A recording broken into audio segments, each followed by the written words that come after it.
Sick. All right. So we're going to restart this lesson. Forgive me, guys. So act like you did not hear this before. All right, fifth period. Did you hear this? Can you act like you were with me? All right. Those of you who are sick, you need to thank fifth period for their patience. All right. Anyway, so when you have this one, guys, this one again, we call this the triangle proportional ality. I love how long this is. Theorem. And it said the following, and we were just talking about this. If a line is parallel to a side of a triangle, intersects the other two sides, then it divides those sides proportionally. So what we were saying is, the way they set up this proportion, I can go AE is to EB as AF is to FC. It's using the idea that when you look at these triangles, they're similar, and I can use the fact they're similar triangles, but it'd be nicer to have a shorter way. And it says that line divides the sides proportionally. So I like saying it this way. Or here. It says if it divides the sides proportionally, that means AE and AF should both be smaller because of the location of where that parallel line is. We also know that BE should be larger because it's a larger segment, so that would mean FC would also be larger. So we go BE to FC. Now what if I pulled that parallel line down? Could the top segments actually be the bigger ones and then the lower ones be the smaller ones? Yeah, but what it does, it saves us from having to sit there and prove triangles similar first. Now, look at the two proportions there, the one that the book gave you and the one that I gave you. What's the difference between the two? Yeah, I switched the means. Now, if we switch the means, do we still have true proportions? So remember, our cross products are still going to be true. So it's okay to rewrite it differently. I prefer going across because to me it's like small to small, big to big. You can just see which one should actually correspond when you're doing it. Now, of course, we can't leave things well enough alone. We actually have to do the converse of this as well. So the converse of the triangle proportionality theorem. And you actually are going to actually do this a little bit, guys, on your nose. And it says the following. If a line divides two sides of a triangle proportionally, then it is parallel to the third side. So it's parallel to the third side. So basically what we're doing is, again, we're not trying to take the time to prove it completely similar, but we could use these in order to do that because of our properties of proportion. But you could also just say, oh, look, if I can show that the proportion works first, then I automatically know that the lines have to be parallel to each other. So it's just working backwards. We're going to do it like our third example is going to be doing one of these, and I'll show you how it works. But it's just going both ways. And it still all comes down to the proportion. Have you noticed that? It's all about the proportion that you can write. All right, so let's do some examples on this. I'm going to show you the long way, and then I'm going to show you why this theorem is awesome. So are you guys ready for the long way? I'm going to claim right now these last two theorems you don't need to know. If you know how to do similar triangles, you don't need to know it. So the long way is, if I was looking for segment US yesterday, like when you're doing lesson 7.3, what would you have had to do to find the length of segment US? You would have to click the triangle similar and then yeah. with that ratio. Yeah, I'm going to have to show that these two triangles were similar first. So I'd have a bigger triangle and I'd have a smaller one, right? And so I would tell you to redraw them. We would know how they were similar because we could use the parallel lines to help us out. And then you'd sit there and you'd put the sides on here. I'd have this would be 10, this would be 14, this would be 14, and this would be 14 plus x. Could I set up a proportion and solve for x? Yeah. All right, so what would be my proportion, guys? 10 is to 14 as what? That's 4 is to x. 10 is to 14 as 14 is to 14 plus x. Now, again, I'm doing this the long way. If you're not writing this down, I'm okay. But I want to show you this will work no matter what. So when I cross multiply, I get 10 times 14 plus x is equal to 14 times 14. So I get 140 plus 10x is equal to, isn't that 196? 14 squared is 196. Solving for x, I get 10x is equal to, subtract 140, so I get 56. Oh, look, everyone's favorite, a fraction.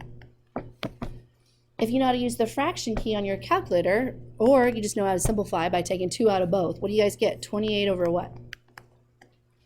Over 5. Wouldn't it be nice to do it quicker? That's why we have the triangle proportionality theorem. It says we can go a lot faster. So this is the old way, right? And totally correct way to do it. But let's do the new way. Let's use our new theorem. All right, let's use those up here. What would be my proportionality theorem here? Triangle proportionality theorem. What would I do? So I can do it like this. Would that work? I can go 14 is to 10 as x is to 4. Look how quick and fast this works out. 10x is equal to 4 times 14. Oh, 10x is equal to 56. X is still 56 over 10. Well, look, 28 over 5, anyone? There's the length of my segment. Which one would you prefer? The one where you have to do a lot more adding and distribution, or the quicker method? Quicker.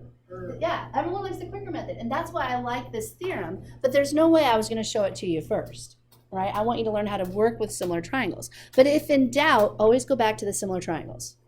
If you're hesitant, similar triangles is the first route to go. All right, so someone tell me how to find the length of segment PN, please. The length of segment PN. Yes, Chris. So you make proportion of being 3 over 2 equals x. All right, so you went this way. All right, great way of doing that. So 3 is to 2 as x is to 5. Could I do it the way that the textbook told us? Could I go like 3 is to x as 2 is to 5? Would that work? Yeah, either one of those works. It would still get you the same thing because our cross products would be the same. So if you wanted to go like this, you have complete permission to do that. In my brain, it just makes more sense the first way. So we cross multiply. 2x is equal to 3 times 5. 2x equals 15. X is going to be 15 over 2. So the length of segment PN, 15 over 2. Easy schmeezy? Easy. Okay, good. Squeezy. No. All right, that was sad. That was sad, but it's okay. All right, next one. You have to do this on your homework. This would be one of those times that might be really nice to have an answer given close by. Because you will need to make sure it says, verify that AB is parallel to DE. So I want to prove that those two are parallel. Beagles. So I have to use a theorem that we had recently. I don't know, maybe the converse of the triangle proportionality theorem might be able to help us out. But in order to do that, we have to set up true proportions. So first thing they tell us, mark up your diagram, is that AC is 36 centimeters. So if that's the case, what's the length of segment AD, guys? Yeah, 16 centimeters. I know that BC is going to be 27 centimeters. So what's the length of BE? 12. 12 centimeters. Now I got to set up a true proportion. If I can set up a true proportion, I know my lines are parallel. That's my converse of the triangle proportionality theorem. So help me out. What sides are we going to do first? How about if we go AD to what? I'm going to go AD to which one, guys? Yeah, I'm going to go AD to BE. So that's going to be 16 is to 12, which reduces down to 4/3. Now, if I'm doing this consistent, I have to go the same direction, right? So my next one's going to be DC goes to which one? EC. Thank you. So I get 20 is to 15. What does that reduce down to?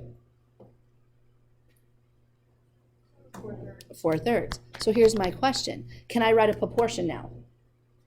Yeah, since I know they have the same ratio, we can say since AD to BE equals DC to EC, we know AB is parallel to DE by the converse of the triangle proportionality, that's the longest thing to write out, theorem.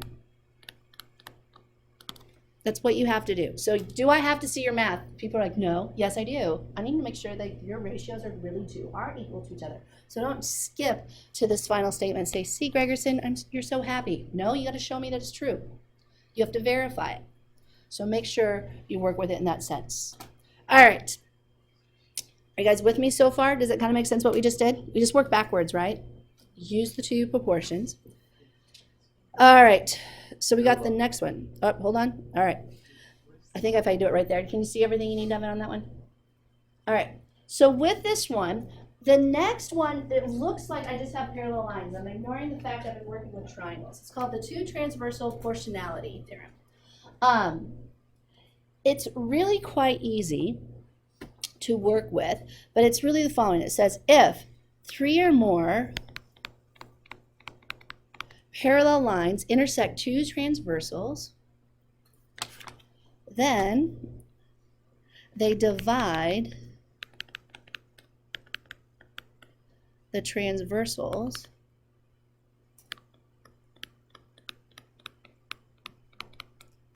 proportionally.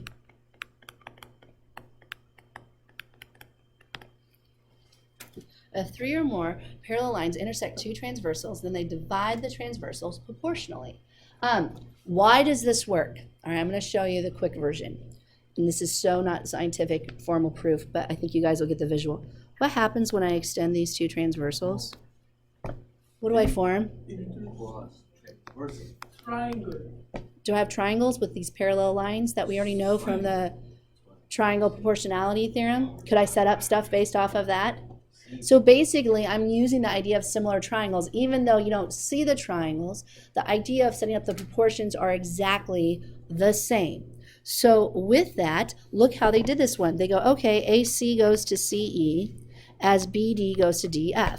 Again, I always joke with my students, that's top is to bottom, great. But to me, I want to know what proportionally goes together. So I think it's better to write it like this, go across. The smaller one should go to the smaller one. So AC should go to BD. As, make sure you go in the same direction though, CE goes to DF. Again, I like the bottom one better. But guys, can I do the same thing? Could I go, instead go BD to AC as DF to CE? Could I invert the proportion and still be true? Yeah, so it's still going to be true no matter what. So pretty simple basics. If you understand the idea, you're just setting up a proportion, it's not a bad problem. So let's actually do a problem with this. All right? Everyone got that down? All right, so let's do an example here. So suppose that an artist decided to make a larger sketch of the trees. In the figure, if the length of segment AB is 4.5 inches, BC is 2.6 inches, and CD is 4.1 inches, and the length of segment KL is 4.9 inches, find the length of segment LM and MN to the nearest tenth of an inch. We need to have our calculators out for this. So make sure you have those. But really, what are they assuming? What are you going to have to assume in order for us to do this? That's a beautiful painting, right? But what do I have to assume about all my trees? Yeah, we're going to have to assume that they're parallel, right? If we assume that they're parallel, can I use the two transversals theorem, right? I can literally say, oh yeah, it's going to be divided up equally. And now, well, in this case, you're going to have to, because otherwise we're not the artists. We're not going to sit there and go, ooh, is this a plumb line or not? But in order to do this, basically that's the idea of using dimensions anyway with art, which is cool. It's one of the few things I ever understood in art class. But you still have to be able to solve for those two segments. I'm going to call them X and Y for the moment. Now, if we have three or more parallel lines, should I be able to set up proportions to solve for these? Yeah, guys, what is going to be the proportion that I'm going to use to solve for X? What's going to be the proportion I'm going to solve for X? What do you guys think? Devin, go for it. AB over KL. Yep, so you're going here. Keep going. BC over X. Perfect. Exactly. I'm just going to be going across. So we know AB, I don't like that color. I'm going to go back to a different color here so write it a little bit easier. So you said AB to KL as you said BC is to X. Perfect. Let's just fill in the numbers then. So I have 4.5 is to 4.9. What? Why are we using the full triangle? Why are we? Because we don't have to use the full one. Because, With this? well, it's because of our previous theorem. We don't even have to have a triangle now as long as we know the lines are parallel. So 4.5 is to 4.9 as 2.6 is to X. Cross multiply, guys. Make your decimals look nicer than mine. Notice I'm not doing anything here. Like, I'm gonna let my calculator do all the work since I know I'm gonna be rounding this. But here's the other thing. Don't erase what we're doing from your calculator either, because we need it to be as exact as possible. So we're just gonna round for our answers, but we're gonna let it stay in our calculator so we can be a little more exact if we can help it. So guys, do me a favor here. Go 4.9 times 2.6 divided by 4.5. What'd you get? 2.83. So it'll be 2.8, whatever. Say to the nearest tenth, so it's going to be 2.8, right? Inches. Now, keep your 2.83 on there. I'm totally okay with that. Because really, if we use 2.8, are we rounding to get the next answer already? Like we're using not an exact number to go ahead and get another non-exact number. So it really becomes even more vague. So if you keep it on your calculator, you can be as more exact as you can get. But I'm going to still just put 2.8 down because it saves time. But when I look at this, guys, do you guys agree with me? I'm going to ignore AB and KL this time, but now I'm going to look at the top half of those. Like I'm going to look at this area instead when I'm solving for Y. So instead, I'm going to go BC goes to LM again. So that's going to be 2.6 goes to, well, just for the sake, I'm not going to write your whole calculator screen down, to 2.8 is the same as, what are we going to do next? Aren't we going to do the same idea going down CD to MN? All right, make sure I have this here. So I got here CD, which is 4.1, and I set it to Y. Now guys, cross multiply and solve this. Don't do anything on your calculator yet.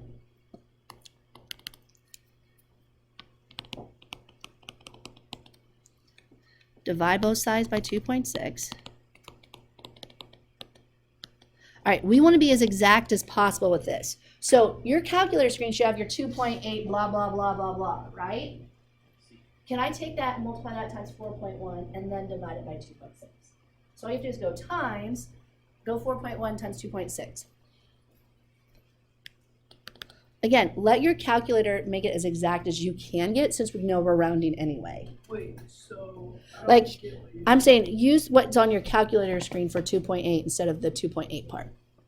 Because we rounded to get 2.8, but honestly, if we want to be as exact as possible, shouldn't we try to use as many decimal places as we can? Yeah. And your calculator is going to do that naturally.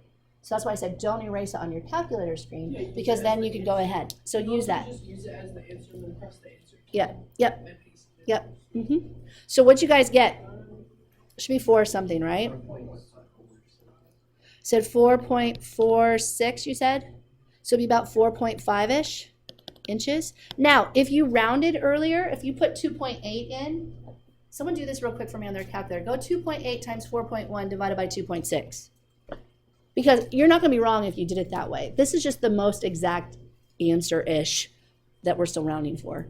But what'd you guys, if you put 2.8 times 4.1 divided by 2.6, what'd you get for that? Equals or it's close to? 4.41. So you got 4.4 inches. Do you notice the difference between the two? 1/10 of an inch difference. Now, if you looked at my notes, I'm going to tell you right now, I put the 4.4 in. But I felt like you guys were able to go with me there, like going understanding like exactness is still a better route to go. But in this case, we got the same point across. But I just don't like the rounding part at all. All right, let's do the last one. This is a fun theorem. I call this one, I don't know why I like the sound of this one, I just do. It's called the triangle angle bisector theorem.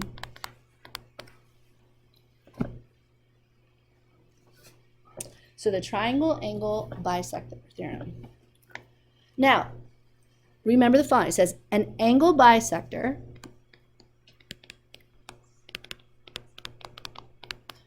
of a triangle divides the opposite side into two segments whose lengths are proportional to the lengths of the other two sides. An angle bisector of a triangle divides the opposite side into two segments whose lengths are proportional to the lengths of the other two sides. Now, what are they talking about? They're saying this is just your angle bisector. Remember, an angle bisector bisects the angle. Does it have to bisect the opposite side? No. No, that's called a median, right? Remember, a median goes from the vertex to the midpoint of the opposite side. So right now, it's saying like, oh, look, if this is the shorter side of the big triangle, when I hit it with the angle bisector, this one should be the shorter side. If this is a longer side, this one segment will end up being longer as a result. That's basically what it's telling us. Now, what's the parentheses here? Just please abbreviate the title for this. It makes it so much easier. Triangle angle bisector theorem. But let's look at what's being said here with the proportion. Again, I disagree with how the book does it, but it's not wrong, okay? They say the following: if segment BD goes to segment DC, then they know that segment AB goes to segment AC. So they're actually doing the two smaller segments to the actual two physical sides of the original triangle. To me, that doesn't make sense in my head, because in my sense, it says it divides the segment so it's proportional to the two sides. So the way that I think about this problem, and the way I've done it for the last, I don't know how many years, I always think in my head that my angle bisector is actually an equal sign that divides up my triangle. And I know, again, that the smaller two sides are going to go together, and I know that the larger two sides are going to go together. So I write my proportion like this. Segment AB is to segment BD as segment AC is to segment DC. And so basically, could I go from the bottom up to the sides of the original triangle? Yeah, you could do it either way because I can invert my proportion. But to me, this makes sense. If this one's shorter, this one should be shorter, right? If this one's longer, that one should be longer, or vice versa, however they're set up. To me, it corresponds to the segment that it's associated to. So this is how easy this is to do. All right, it says find the length of segment PS and the length of segment SR. Now, if we use the method that I told you, like this is your equal sign, how would you guys set up your proportion? Oh. QR over SR. Yep. Equals QP over SR. Yep. So you said QR is to SR as QP is to SP. Perfect. So with that, let's just set it up. So QR is going to be 40 is to X plus 5 as 32 is to X minus 2. And the nice thing is, because hopefully you guys have been working with this now, if you have a proportion, we use our cross products, we cross multiply. So I got here 40 times X minus 2 equals 32 times X plus 5. So I get 40X minus 80 equals 32X. Is that 160? Someone double check me. Yeah, 160, right? All right, so subtract 32X from both sides. So I get 8X minus 80 equals 160. I get 8X is equal to 240. Oh, look, finally, not a fraction, guys. What's X going to equal? Yeah, X is going to equal 30. A little bit of work, but not too grueling, all right? But the key thing with this one is now I can just plug it in. Now, should I be able to check the reasonableness of my answer? Like when I plug it in for PS, I have 30 minus 2 here, and I get 28. And if I plug it in for SR, I get here 30 plus 5, which is 35. Does that make sense for these two segments? It should, because what about QR? Is QR the longer side of the triangle? So shouldn't SR be the longer segment, right?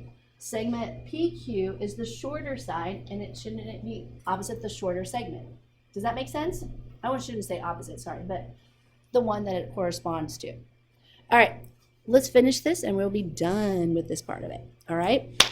So, someone help me out here. Actually, let's do it this way. You go for it. Have fun. I will sit it up here quietly. This is You so go for it. much fun. It is a fun one. Just trust your math. That's the biggest thing you gotta do is just trust your math. Just trust yourself when you're setting it up. That's the hardest part. I think it's choice.